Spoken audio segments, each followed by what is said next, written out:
Hello and welcome again to another episode of One Starfish, where our mission is to help change the world one starfish or one person at a time.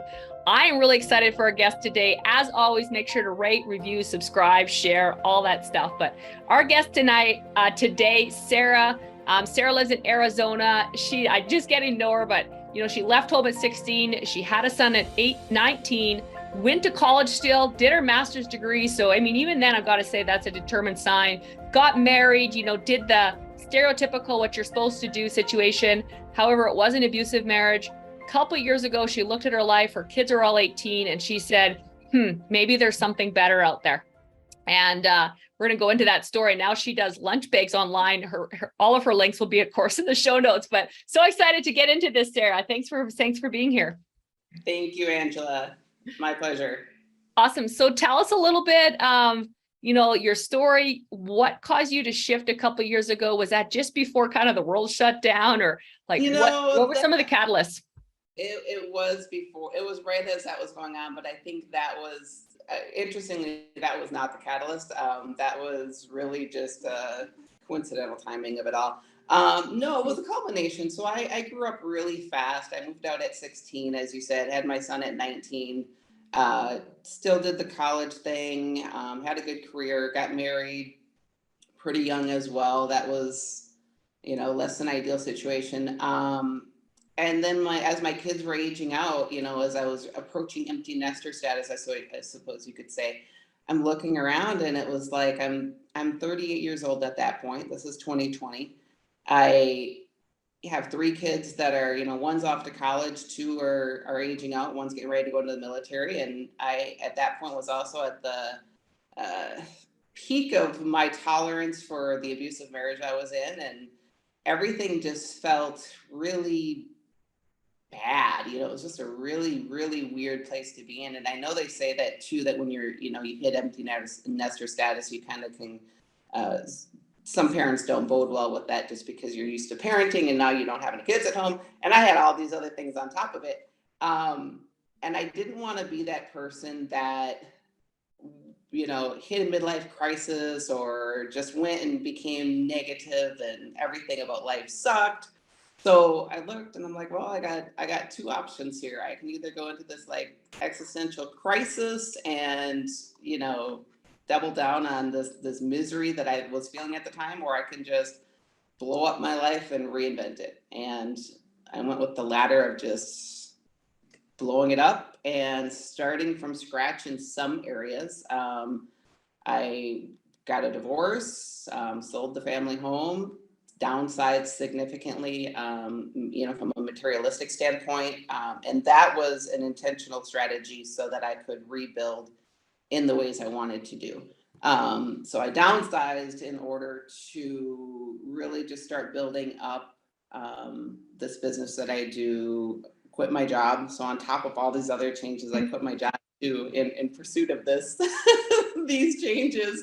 So it's working out though. I'm 2 years, about a year and a half, 2 years in, and this has been a journey too. There's a lot of reading, a lot of personal growth that comes with this. You really learn a lot about yourself, but I think it's identifying with, I've embraced and been cultivating, identifying with who I always was, meant to be, in my opinion. I got stuck in this pattern of identifying with strength and resilience because that was the life I was living and that's what I had to portray and this is who I had to be. And not to say that that's not a part of all of us and that's not a bad characteristic trait by any means. I took it to an extreme that it really didn't allow that creative, softer, kinder, comedic side of me to come out because I was just always in survival mode of being strong. So while I identify with strength and resilience still, now I identify much more with the just softer, carefree side of probably who I always naturally was as a child. And that's what I'm embracing now. So that's my new identity that I'm taking on and I'm thoroughly enjoying it. That's really awesome. So let's go into that. So a lot of people I know listening are entrepreneurial. So that idea of having a stronger side, even myself, I listen to that, kind of making stuff happen. The tougher it is, the better you do. That kind of concept, to a degree, is definitely awesome and very needed. And what have you found to be the shifts from kind of stepping out of that into more the carefree side? And what are some things that have been struggles in order to make those shifts? So what I found is life is a lot more beautiful.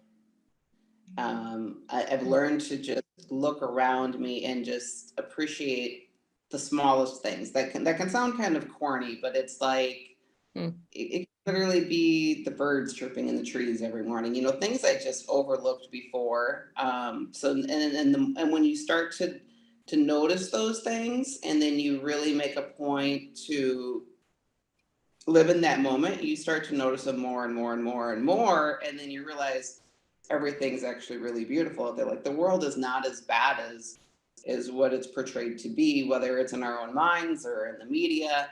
And when you look for the good, you see the good. And I never looked for the good before in that way. When you intentionally look for it, it's there. So definitely more carefree. I don't feel where I should feel stress, with the entrepreneurial side of things, or whatever that might look like. That's not stressful to me, because I feel like the life I lived couldn't have possibly been any more stressful. That it feels easier in a way, which almost feels wrong too, Yeah. but it does. I think the hardest shifts were, there's a couple of things. When you have a reputation of always, say, reacting to certain situations this way, or people expect something of you based upon what they knew of you, and you flip that on them, there's a little bit of an adjustment period there for those around you, and some people will vibrate out of your life, I say, which is not a bad thing either, because then you find, who your people are. So that, I would say, is something that you have to prepare for, in a sense of just understanding that your circle of people is going to look different, and maybe even the existing relationships in your life are going to look a little bit different, because they're going to have to recategorize you, and some people don't like having to recategorize you after 40 years of Right. life. One way. What were some of the, so I mean, a lot of times people talk about that, they're, as they go into entrepreneurship, especially, like I said, it's not even that, changing careers, whatever it is, but, changing your life, and, associations to talk about that a lot. I like that concept of vibrating people out, vibrating people in. That's cool. Yeah.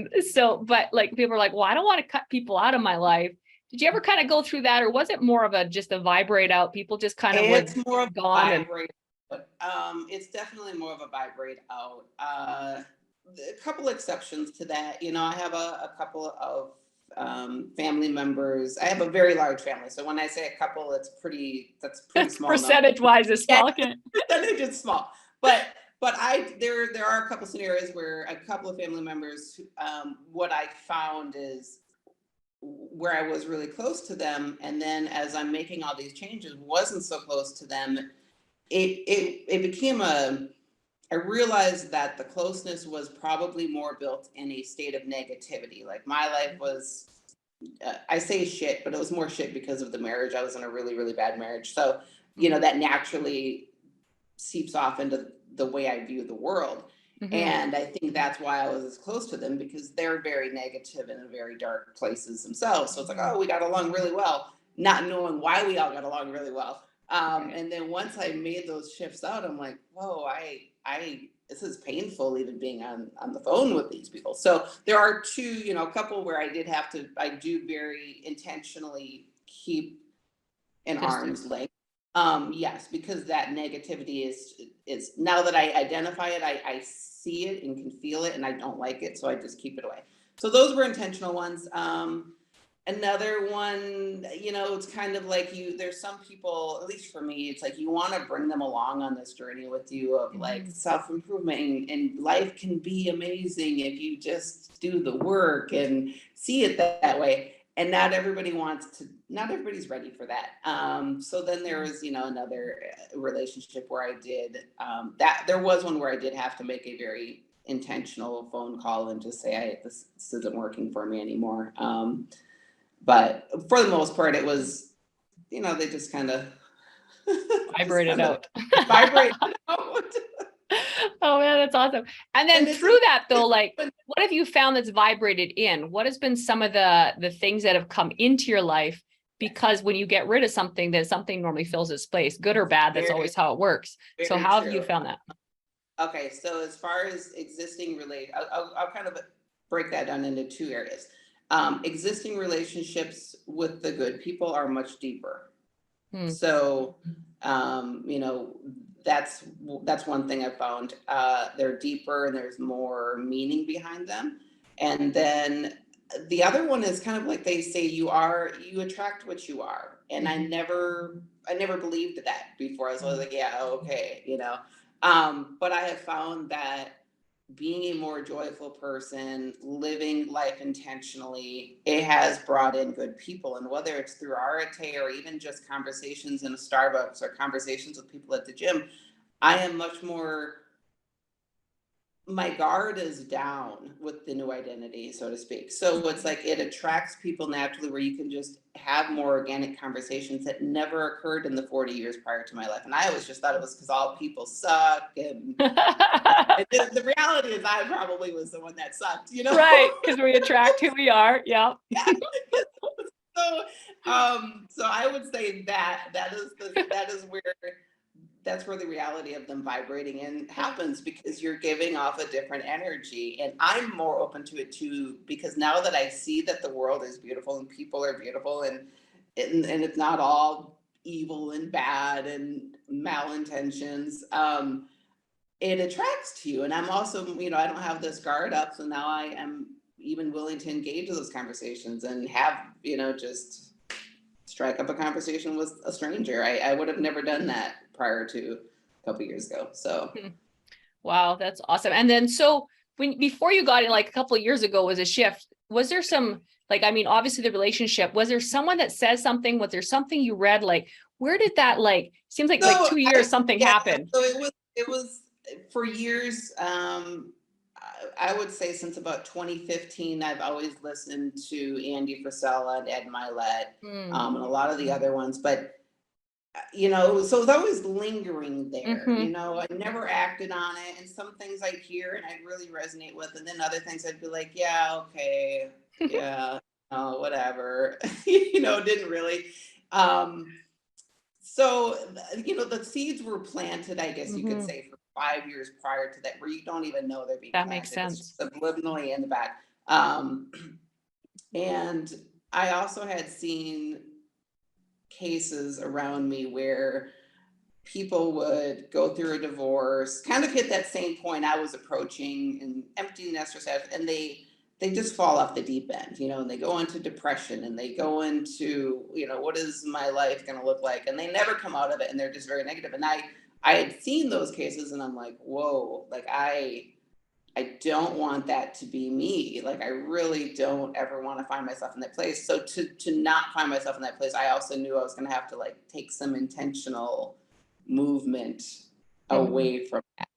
And then, the marriage piece of it, when I realized that was a very incredibly toxic situation, I'm a very all or nothing person. My pendulum swings, far right and far left. So it was the same thing. It's if I'm going to make a change, I'm going to do it all at one time. I don't, step my toes in, slowly, so to speak. So it just made sense for me. But there were definitely seeds planted. It was a lot of, things I had heard. I wasn't even a big reader at that point. I'd read little snippets of things and stuff, and Andy Graham and things like that. Listen to little clips of Ed Milet and other people that were influential. But the really deep reading began once I took that action of, in a matter of 6 months, kids moved out, I sold the house, got a divorce, quit my job. So Crazy. This had 5 years, and that makes so much sense to me because I don't know if you heard the story of the bamboo tree. I tell me again. I heard something. It's really cool. So because yeah, so like you water it every day. So a bamboo tree, you water it every day, nothing happens, like nothing. And then like year 5, it grows like 160 feet or something like that. It's crazy in like right then. So it's 5 years of absolutely nothing. You still have to water it and water it and water it, like look after it, this like doing nothing thing. And then boom, it like explodes in year 5. And I know that happened kind of similar in my life. And you know, it sounds like it's kind of that. So if someone's listening to this and you're like, man, I'm doing the work, maybe you're really doing the work, maybe not just listening, but you're like doing the work. And you're like, nothing's happening, it will. So keep doing the work. And I want you to get that out of it because that makes so much sense. Cause it's like, that was your like, that was what you decided, but it was the 5 years that were subconsciously reprogramming your thinking. Because our thinking, and you know this, our subconscious thinking creates our reality. And so we have to reprogram all that hardwired stuff that we had when we were like kids. We had great parents and all the good stuff, but we were programmed. And that's what programming been running our life. So we have to reprogram. So that subconscious is super powerful. Do you do a lot of like, or any meditation, curious or visualization? And how do you find that kind of stuff, or not much into that? Was I doing it, or do I do it now? Do I do it? Do you do it now? Do I do it now? Yes, I do. Awesome. Yes. I have, if you saw my mirror, I have lots of images up on my mirror, and accountability sticker, you know, sticky notes and stuff like that. But I use them a little bit. I don't know if it's a different sense. So like I'll have an image up and someone might look at the image and think, oh, she wants, you know, whatever's in the image. And it's actually not that. Usually it's like there's a feeling behind an image, and it's in every one of them, it's the feeling that I'm going for, not the image. So if you know, everyone could look at an image and get a different feeling from it. So unless you knew what the feeling was that I am looking for, it's you know, wouldn't necessarily connect with someone. But I do, and I that's all newer things I've done too in the last couple of years. Now, going back to, I don't meditate per se, but I am very faith-based. And going back to the 5 years, kind of like the bamboo example, there were things in there too. You know, there were different events where I'd really have to lean into faith, and like, that's a perfect analogy, because it's like this culmination of things that are happening over the course of time that are subtle, and you don't really see them compounding and building up, and then all of a sudden you hit this peak where you're like, okay, wow, we're here. So well, that's cool. And faith, you know, I mean, it's a huge part of my life, and I think a lot of, I talk to a lot of people about it, and I feel that a lot of people, it's interesting you brought it up, because I feel like a lot of people, that is something that's a struggle. And because it's a struggle, it goes into everything else. And I know, like I said, I'm having a lot of conversation where people are like, I'm actually thinking like, maybe I need to somehow get into that. How do I even get into that? Which is kind of an interesting thought. How has that like played a role in your life? Like faith, I don't know, whatever you believe in, but yeah, how has that played a role in your life? My background, I grew up in the Baptist faith, in a very strict, you know, religion. I guess I hate the term religion, or I hate religion in general, because it's not the same. So my background, my childhood was growing up in a very strict religion, and because of my experiences in that, and they were not great experiences, I abandoned any sense of God, and I didn't even raise my children with any faith-based beliefs. I was so far away from it, because I was just so jaded from my you know, experiences when I was growing up. But that foundation was there. So when I really started hitting points in my adult life, nearing the end of that, you know, kind of that period of time before I made the decision to just blow everything up, I think, it's like I knew I always believed there was a God out there. And I finally was hitting this point where I'm like, I was able to disconnect that religion is not the same as God. And Right. if I take man and man's version of things out of it, and their uh, Mm-hmm. legality of things out of it, and just lean into a faith of God, that's what I did. And I just did that through way of prayer, because I knew how to pray. It was like I wasn't following it, and it was a weird stage of kind of breaking myself back into prayer, because it was like, oh, I know I've abandoned you for the last 20 years of my life, but please listen to me now. You And he know? does. Yes, exactly, for sure. So I leaned into prayer heavily, and that's what I do to this day. I Mm. occasionally attend a church I do like here, but to me they're very separate things, and I'll continue to lean into my own prayer and belief, and it's a more intimate personal relationship that way, from my experience anyway. So That's awesome. And like I said, anyone listening, whatever you believe in, I do think we need to believe in something, and something I bigger than think, ourselves. Like, yeah, that's interesting too, because um I don't know. I mean, I know I believe in God, and I don't know what ultimately none of us really know what it is. But I had this conversation with um, my daughter. Actually doesn't believe in anything, and that's probably partly my fault, because I raised, just did nothing. But I think she's starting to believe in something now. But the way I broke it down for her is because I never would want to put on somebody, well, it's God, and this is the way it is, and this is mhm, how you do it.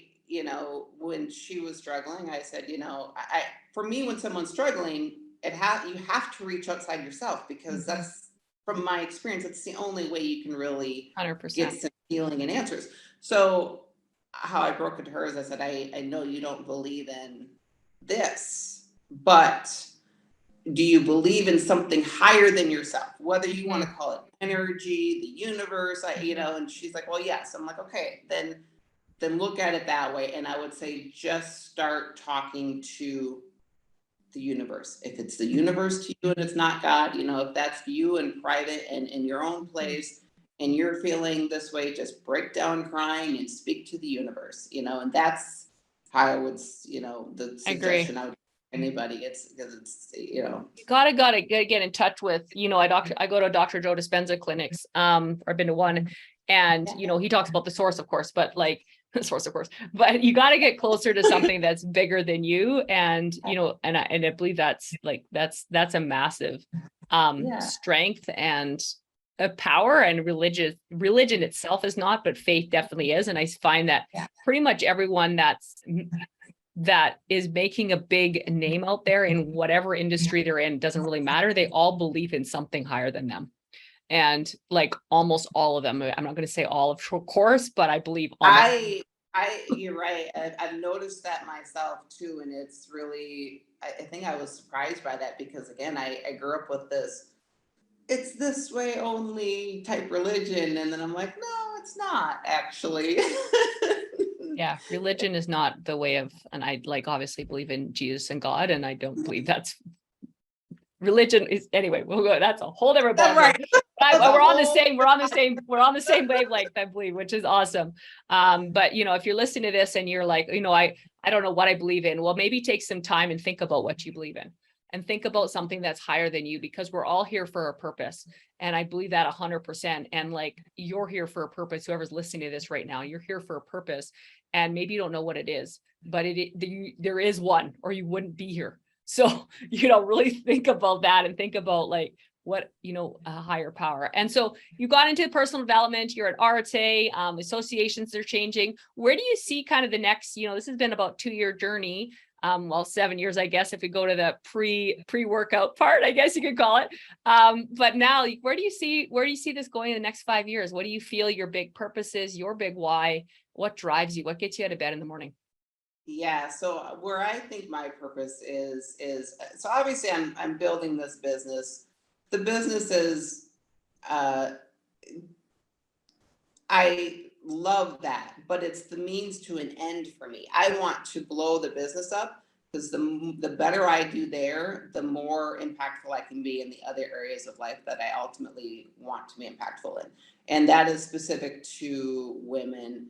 Um, you know, I've gone into my story in other podcasts, but if you know, the deeper part of my story is having been in a very abusive marriage for 15 years and then coming out of it and making all the changes I'm making now. I really want to connect with women and lead women on the fact that your life doesn't have to be what it is. It can be anything you want it to be once you make those decisions to pursue better, to grow, to learn, to dig inside yourself of figuring out why, you know, how did you end up where you're at in life? Because we all, you know, got ourselves there by through our own actions, whether it's subconscious or conscious, you know. Um, and just really showing the women that you can reinvent yourself at any point in life, you know, and can come out of some really bad situations and it can be better. So that's my long-term vision, whether that's 5 years or that's 10 years. I don't know what that's going to look like, but ultimately that is what I feel is my calling, is to connect with women in that way. And my experience specifically is, you know, having been in the abusive marriage, and then obviously I was a teen mom as well, you know, so I those are two areas that I'm kind of passionate about. So What would you give for some, so if someone's listening to this right now, what are some tangible tips that, you know, if there's a lady listening to this right now and she's in one of those situations and she's feeling really lost and there's no way out, and you know, you don't know my story and how do I even get out of this, and like whatever, what are I some things that you would say? say that she find if she can find somebody to even just talk to, doesn't even have to be taking concrete steps, but to share her story with and conversation with and learn from and maybe get some advice from, who's been in her shoes. That would be my, you know, suggestion there. If I look back to even myself, here's a saying. So you've heard the saying before where it's like, be who you needed to be as a child, right? Like, who did you need? Be who you needed to be when you were a child. I kind of look at that differently, because I look at when I was in those dark places so many times and I'm like, wow, what I needed is who did I need as an adult? You know what I mean? It's like, no, screw who I needed as a child. Who do I need now? You know, it's like, this is Mm-hmm. where I am now. Who do I need that can connect and resonate with me and my pains and what I'm going through now? And if they can find someone that is able to do that and connect with them where they are at now and help guide them and bridge them out of where they are at, because they have already come out of it themselves, that would be the type of person. And it sometimes it can be in their own family and they don't even realize it. I had siblings that could have been that role if I had chose to lean in on them. But for sure, you know, that's why I say that could be maybe be my role. It's like I'm always open to having these conversations with strangers and judgment free. And I know that these steps aren't easy, and they take years to do. You know, it's not just going to happen overnight.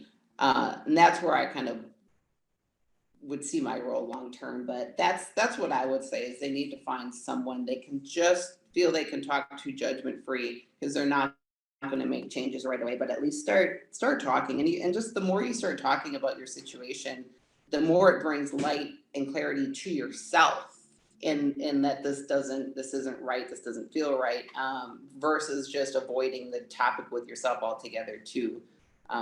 Just prolongs the pain and misery of what you're dealing with.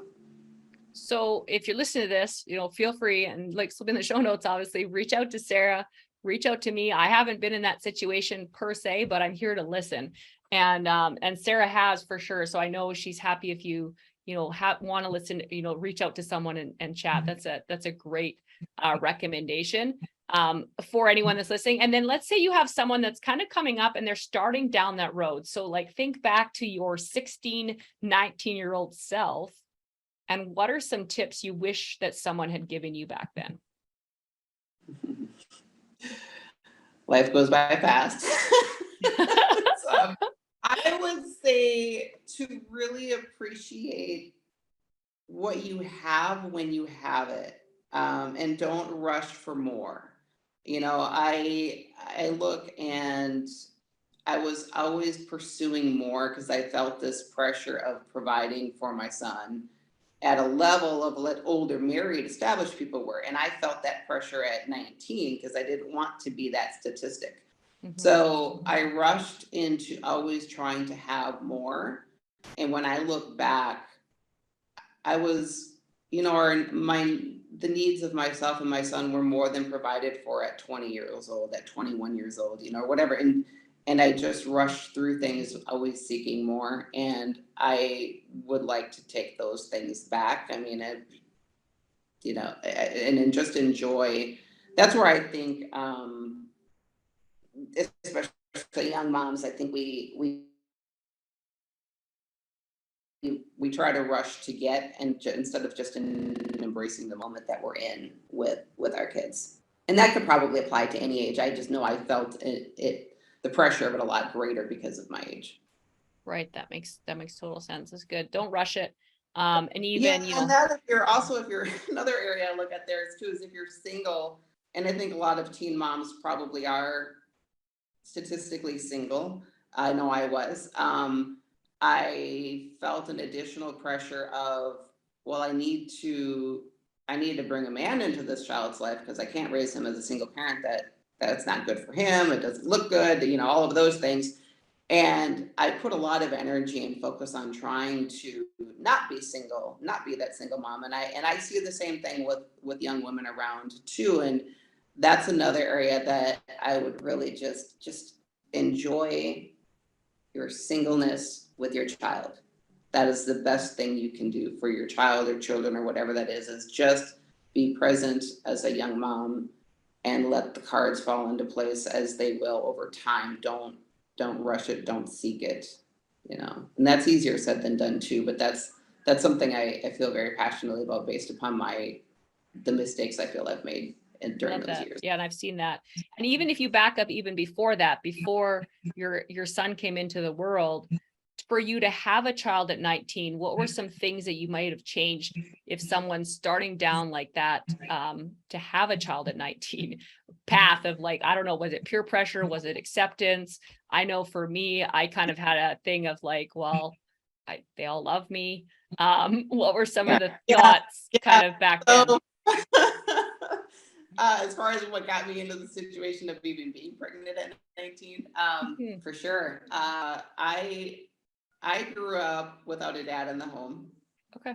And it's the typical stereotypical thing, it's there was no father in the home, no male figures whatsoever really in my life growing up. And then I was homeschooled on top of it. So I didn't have a lot of exposure to big peer groups or anything. So once I hit, what I found is once I hit, about 15, basically once I fully went through puberty, and I was working jobs and I saw all the attention that I was getting from guys, I'm like, wow, this is intoxicating. It was a great feeling. Like I am loved. I am, people do like me.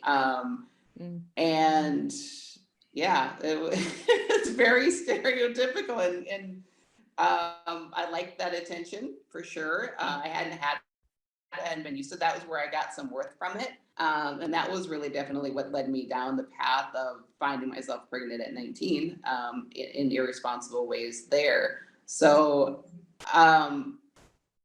if, obviously we can't change the dynamics of girls in their homes, whether they have a dad or they don't have a dad. But that's where I think if there are at least older, even female role models in their lives that can kind of guide them and identifying their own self-worth, that their worth isn't through that of their appearance or the attention that men will give them, and cultivate those areas. I did cultivate those areas of internal worth, but later in life. It was much later after I realized this is superficial. This isn't working for me. But if we can get a hold of girls when they're younger, I think a lot of these struggles could be avoided with some of these younger generations. Man, we could go down this path, I can tell, a long time. This is something I'm very passionate about because homeschooled, turned 18, went crazy. didn't have a child, but that's literally by the grace of God. I believe it wasn't because I was like holier than thou, but that is It for was sure. the grace of God, honestly, that I didn't get pregnant until 19. I mean, that's another thing I look at. There were many.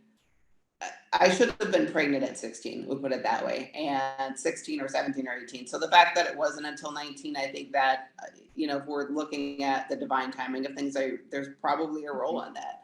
100%. You wouldn't give him I was, back, obviously, your son for anything. So that's no, not the no, regret but at all. I would never give him back, but I would also never wish my experiences upon, I would never be like, yeah, that's the way to do it. Right. So,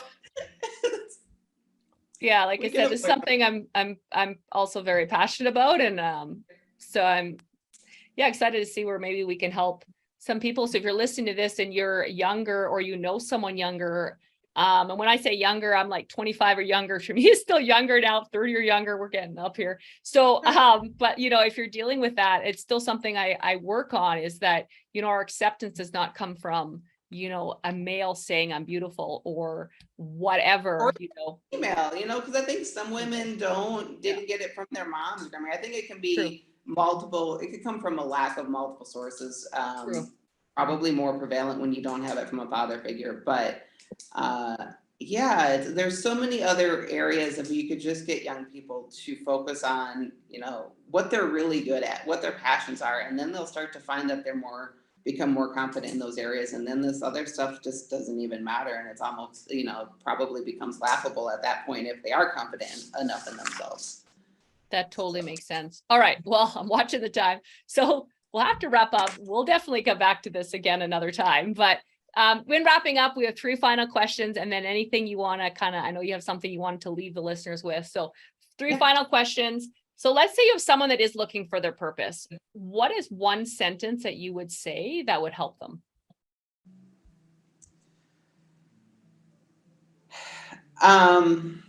This is going to be more than one sentence. I say to look at their own experiences in life of where they have struggled and where they think they can make the most impact in another person's life. We've all struggled in something in one way or another, and we've probably come out of some kind of struggle. Figure out what that is in your life, and that is probably where you can provide the most impact and value in other people's lives. I love that. Which can be purpose. I think purpose is tied around our experiences. Yeah, I love that. That's so good. Number 2, and I'm sure you have lots, but right now what comes to mind, what's your favorite quote and why? So there's a Carl Jung quote that says, life, I'm going to mess it up, but it says life is just starting to begin at 40. It's something along those lines. And of course, that one really resonates with me. I like it. Timing of all of my life changes, that I really feel that is profoundly accurate. Life really is just beginning at 40. Good. I turn 40 next year, so that sounds great. And number 3 is, what's one word or sentence you would want on your gravestone? That when people are around me, they feel that they have a sense of feeling seen, heard, and understood. I could probably break that down into an acronym, but that's the impact I hope to leave on people now in my life, is if they encounter me, that they felt that they were seen, they were heard, and they were understood. And that's good. I love that. And like I said, wrapping up, was there something you kind of wanted to leave our listeners with that we didn't touch on today?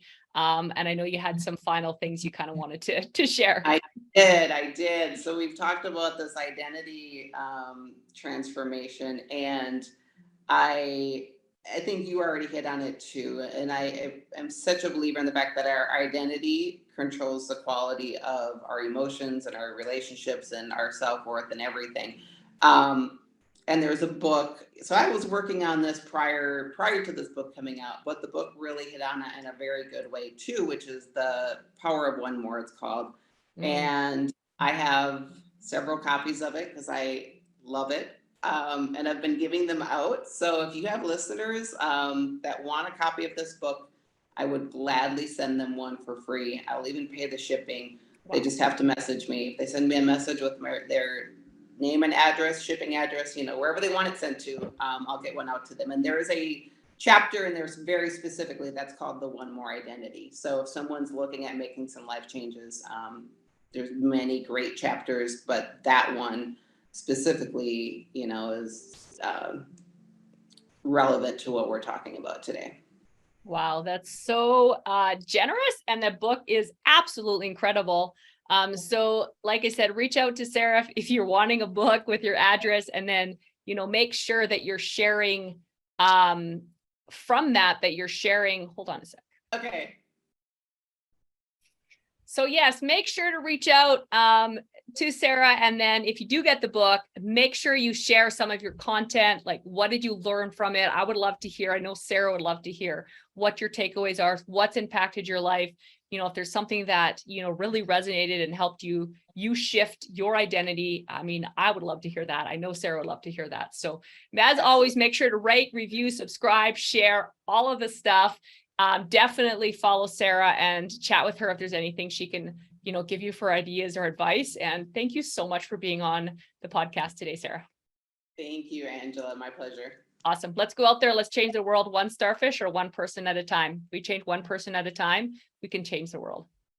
Have a good one. Agreed.